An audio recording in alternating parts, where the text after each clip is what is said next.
Marami ang nagsilabasang komento at istorya ngayon hinggil kay Floyd Money Mayweather Jr. na kung saan ginamit lamang daw umano niya ang pangalang Manny Pacman Pacquiao. Para i-promote lang daw di umano ang mga darating na mga exhibition fights ng isang Floyd Money Mayweather Jr. At ang posibleng comeback fight niya sa professional boxing versus sa alaga niyang si Gervonta "The Tank" Davis. Ayon pa kay Floyd Mayweather Jr. sa interview, bakit pa daw siya makipagsabayan at makipagbasagan ng mukha sa mga halimaw ngayon sa boxing sa ibabaw ng luna? Mayroon naman siyang madaling pagkakitaan sa pamamagitan ng mga exhibition fights. Dagdag pa ni Floyd Money Mayweather Jr. hindi na daw masama nakikita siya ng $30 to $50 million sa isang laban lang na wala man lang kahirap-hirap. Ni hindi siya mabogbog bagkus siya ang nambobogbog. Kaya ngayon daw marami ang naiinggit sa kanyang mga boksingero na kung saan nakikipagpalitan sila ng mukha sa ibabaw ng boxing ring sa mga malalakas na fighter tapos ang liliit lang ng binabayad sa kanila. May point naman talaga si Floyd Money Mayweather Jr. at napakatalino lalong-lalo na sa business.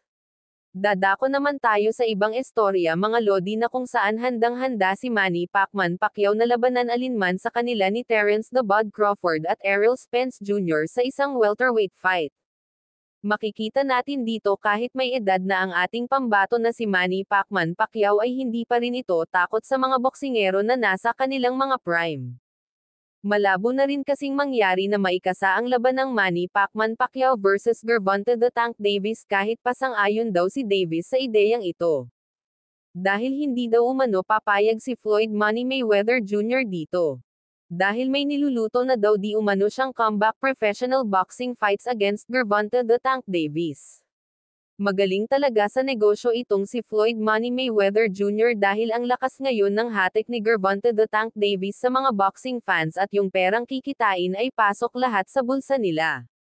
Samantala Marlon Tapalis ay sinugod ng bode sa Baguio City para sa kanyang random drug testing. Hindi lang isang beses kundi 2 beses kinunan. Kinunan siya ng sample ng alas 11 ng gabi at alas 5 ng madaling araw.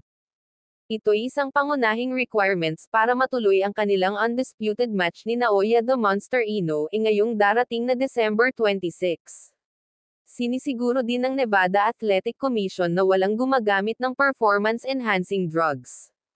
Marami nang nag-aabang na mga boxing fans sa laban ng Naoya the Monster Inoue versus Marlon Tapalis na kung saan heavy underdog sa postahan si Marlon Tapalis. Pero kampiyansa naman ang kampo ni Marlon Tapalis na kaya nilang i-upset ang laban ka Naoya the Monster Inoue. Samantala sa ibang istorya naman mga lodi Ryan Garcia at Shakur Stevenson nagbanatan sa social media. Banat ni Ryan Garcia kay Shakur Stevenson, lugi daw ang mga boxing fans sa laban ni Shakur Stevenson at nakakaantok rin daw itong panoorin at bukod pa dyan ang liit lang daw ng kinita sa Shakur Stevenson versus Edwin de los Santos fights. Dagdag pa ni Ryan Garcia ang layo daw sa kinita niya sa laban kontra Gervonta "The Tank" Davis although natalo siya sa laban, nagbago naman daw ang bank account niya. Agad namang sumagot ng patutsyade si Shakur Stevenson na kung saan bumanat si Shakur na ang pera ay mauubos lang daw pero ang pagiging ganap na world champion ay bagay na di makuha-kuha ni Ryan Garcia.